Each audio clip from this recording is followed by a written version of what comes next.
Assim que o Vladimir Putin iniciou a invasão da Ucrânia nessa madrugada, o presidente dos Estados Unidos, Joe Biden, deu a seguinte declaração: as orações do mundo inteiro estão com a Ucrânia nesta noite, que sofre um injustificável ataque por forças militares russas. O presidente Putin escolheu uma guerra premeditada que trará uma perda catastrófica de vidas e sofrimento humano. Essa frase do Biden veio também acompanhada de um anúncio de que, ainda hoje, ele anunciará novas sanções contra o governo russo em forma de retaliação pela invasão do território ucraniano, que, segundo o próprio Vladimir Putin, ele pretende desmilitarizar. Pessoal, é o seguinte, os Estados Unidos sempre se colocaram diante de conflitos globais, muitas vezes com atuação militar direta. Se envolveram, inclusive, em guerras que não estavam em sua zona de influência. Os Estados Unidos, com frequência também, já realizaram retaliações a países e realizam constantemente através de sanções econômicas.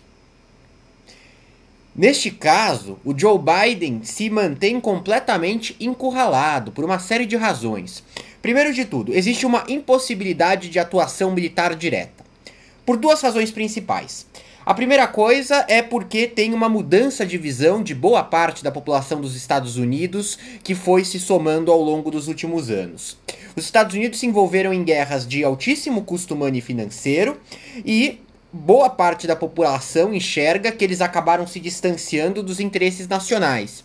Então a participação nestes conflitos, com aquele discurso já bastante conhecido de levar a democracia ao redor de todo mundo, ela cai bastante por terra ao longo dos últimos anos, e a gestão do Donald Trump simboliza isso em certa medida, tendo como grande motivo a visão da população a respeito de como isso interfere nos próprios Estados Unidos. A gente não tá falando aqui a respeito de uma visão de que tá mexendo no terreno do vizinho. Não, tá mexendo no terreno do vizinho e não tá cuidando do seu próprio. Essa visão da população certamente permeia também a gestão do Joe Biden. Qualquer tipo de atuação militar direta em conflitos no exterior encontra agora este entrave que vem de dentro. Somado a isso, e principal, você tem também o fato de que o outro grande jogador aí é a Rússia. E aí vai na esteira do que eu falei no meu último vídeo, da doutrina de destruição mútua assegurada. Os Estados Unidos não entrarão em conflito militar direto com a Rússia em hipótese alguma. Isso só ocorreria, por exemplo, se a Rússia fosse para cima de um país da OTAN. Polônia, Estônia, Letônia, Lituânia, qualquer um daquela região. Isso não vai acontecer. Se acontecer, será um acidente, que não pode ser completamente descartado, mas seria aí algo trágico em todos os sentidos. Então, inviabilidade total de uma intervenção militar que o próprio governo estadunidense e seus próprios aliados da OTAN deixaram muito claro desde o início. Ninguém vai ajudar agora a Ucrânia a enviar tropa para atacar os russos. Isso levaria a uma guerra mundial. Não haverá atuação militar direta por estas duas razões. Questões internas e, principalmente, o fato de o outro jogador ser a Rússia. Bom, aí entram as sanções econômicas. Desde o início, Joe Biden vem indicando que este é o caminho para abrecar qualquer atitude vinda do Vladimir Putin. Algumas sanções já foram aplicadas por países da Europa também, e pelo próprio Biden, quando o Vladimir Putin anunciou o reconhecimento lá de Luhansk e Donetsk, né, e iniciou lá uma invasão a esses dois territórios antes, né, de tomar a decisão de ir inclusive para a capital da Ucrânia. Você teve, por exemplo, o Olaf Scholz, que é o primeiro-ministro alemão, anunciando a interrupção do processo de certificação do gasoduto Nord Stream 2, que está pronto, mas ainda não entrou em operação. Esse gasoduto, né, responsável por enviar gás da Rússia para a Europa, ele fica com operação sem prazo para começar, e isso gera evidentemente prejuízos para a Rússia. Você teve também o anúncio do premier britânico Boris Johnson, que anunciou sanções contra 5 bancos russos e 3 bilionários. Aliás, a gente tem que falar do Johnson depois, porque ele conseguiu aí acalmar uma crise interna também com essa situação toda, né? E tivemos o bloqueio total de 2 bancos russos, a proibição de financiamento e negociações de dívida com o mercado do Ocidente por parte do Joe Biden. São sanções de tom muito mais leve do que pode se esperar agora que você tem uma invasão generalizada e o objetivo aí do Putin, que ele próprio disse, de desmilitarizar a Ucrânia. São sanções em escala menor tomadas frente àqueles 2 territórios somente. E a promessa de sanções mais graves. Notem o seguinte, quais são as possíveis sanções que o Joe Biden e seus aliados da OTAN podem aplicar contra o Putin a partir de agora? Uma das mais radicais, por exemplo, seria excluir a Rússia do SWIFT, que é aquele sistema global de mensagens financeiras. Ele é usado por milhares de instituições ao longo do mundo, em 200 países diferentes, e isso dificultaria em outro patamar que os bancos russos fizessem negócios no exterior. Isso sufocaria a economia russa, né? Então parece um bom mecanismo de pressão para que o Putin recue. Né? Isso foi usado contra o Irã em 2012, foi muito efetivo em prejudicar a economia do Irã. Agora, por mais que realmente fosse uma medida eficaz para sufocar a Rússia, ela também sufocaria os Estados Unidos e países europeus. O custo econômico seria gigantesco, porque você tem bancos na Alemanha e nos Estados Unidos com vínculos estreitos com as instituições russas. Essa possibilidade fica praticamente descartada. Tem a possibilidade também de você proibir a Rússia de fazer transações financeiras envolvendo dólares americanos. Qualquer empresa ocidental que permitisse que uma instituição russa negociasse dólares enfrentaria aí sanções e isso ficaria completamente impedido e neutralizado. A Rússia também teria limitações seríssimas no poder de comprar e vender qualquer produto para todo mundo. Bom, acontece que, primeiro, a Rússia se preparou para essa possibilidade, tem altíssimas reservas em dólar, e se não bastasse isso, há também o fato de que o impedimento a essas negociações dificultaria, inclusive, que o exterior pudesse adquirir da Rússia insumos chaves, combustíveis, gás, no caso da Europa, commodities de modo geral. Isso levaria a uma disparada do preço dessas commodities e a uma pressão inflacionária, que atingiriam e prejudicariam também a população dos países europeus e dos Estados Unidos. E, em consequência, tendem a prejudicar seus líderes no quesito de aprovação popular.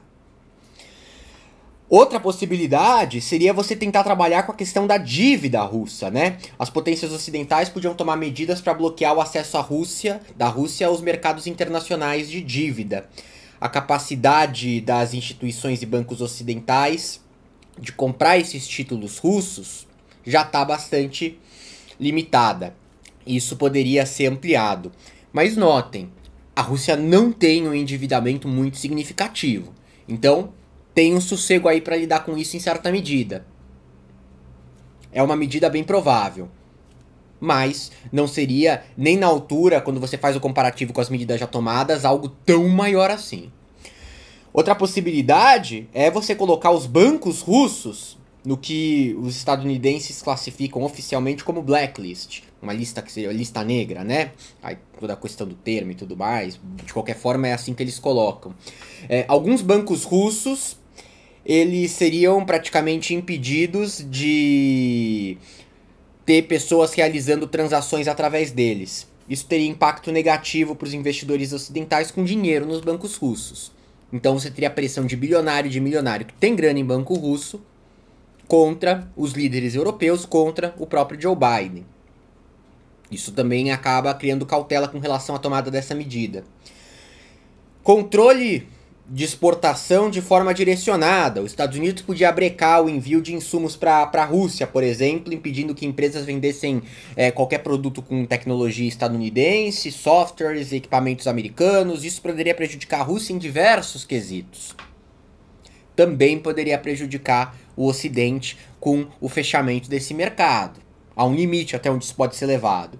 Outra possibilidade seria você ter como alvos indivíduos russos. Indivíduos, especialmente os mais abastados, gerando uma pressão interna contra o Vladimir Putin. Impedir viagens. Um milionário russo não gostaria de seu filho não poder estudar numa escola do exterior. Ter que voltar para a Rússia se já está no exterior. Também a possibilidade de que você tenha o impedimento de que bilionários russos utilizem dinheiro que tem em bancos do exterior e tanto mais.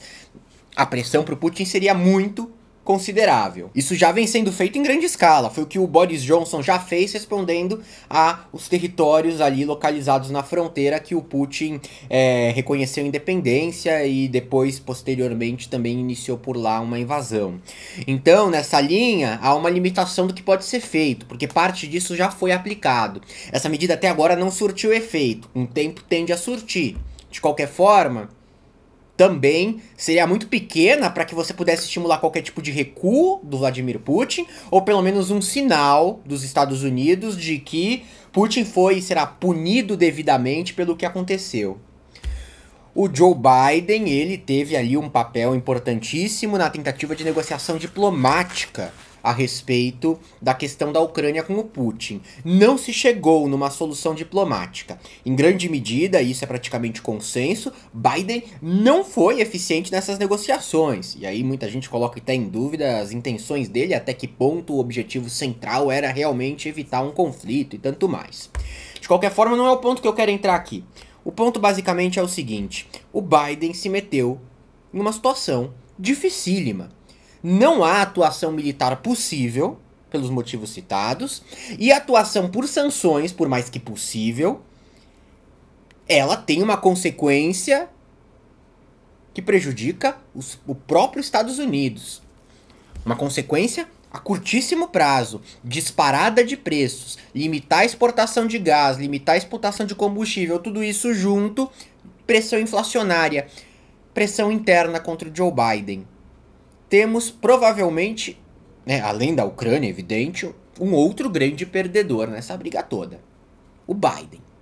O Biden, a gente pode incluir aí países da União Europeia, que também sofreram com consequências econômicas, e uma limitação. Uma coisa Biden pode dar e já deu, que são orações. Sanções, ele vai ter que calcular muito bem qual o peso dessas sanções. Porque quanto mais elas dificultarem a vida do Putin, quanto mais elas forem uma resposta grandiosa, que faça barulho ao Putin, mais também as consequências virão. Inclusive nas midterms, nas eleições de fim de ano legislativas, em que a situação do Biden não está absolutamente nada confortáveis. Orações estão garantidas, o tamanho das sanções e as consequências que elas vão ter, a gente tem de descobrir no fim de tarde de hoje. Notem, boa parte das coisas que eu trouxe aqui nesse vídeo para vocês, eu detalhei cada uma delas em outros vídeos já gravados. Eu falei sobre a impossibilidade de uma ação militar direta por parte do Biden no vídeo que eu acabei de publicar um pouco mais cedo na madrugada. Estamos diante de uma terceira guerra mundial? Eu falei sobre a dificuldade com as sanções e as consequências econômicas delas, inclusive aqui no Brasil, no vídeo Como uma invasão da Rússia na Ucrânia pode levar a gasolina a R$10. Lá também olhando um pouco para a coisa da economia russa. Eu falei sobre como questões internas podem influenciar nas decisões externas no jogo geopolítico no vídeo Rússia e Ucrânia, questões internas que estimulam ações externas, publicado há algumas semanas. E sobre o Brasil, o Jair Bolsonaro, a viagem dele à Rússia também, apesar de já ter ocorrida, ainda é um assunto no campo. Eu tratei no vídeo um outro ângulo sobre a visita de Bolsonaro à Rússia, e antes disso, no vídeo Ida de Bolsonaro para a Rússia não é uma loucura. Os próximos dias e as próximas semanas serão tensos, muito tensos e catastróficos na Ucrânia, mas evidente, as consequências vão chegar nas esquinas de boa parte dos países do mundo, em postos de combustíveis, em supermercados e das mais variadas formas. A qualquer momento estou de volta, um abraço e até a próxima.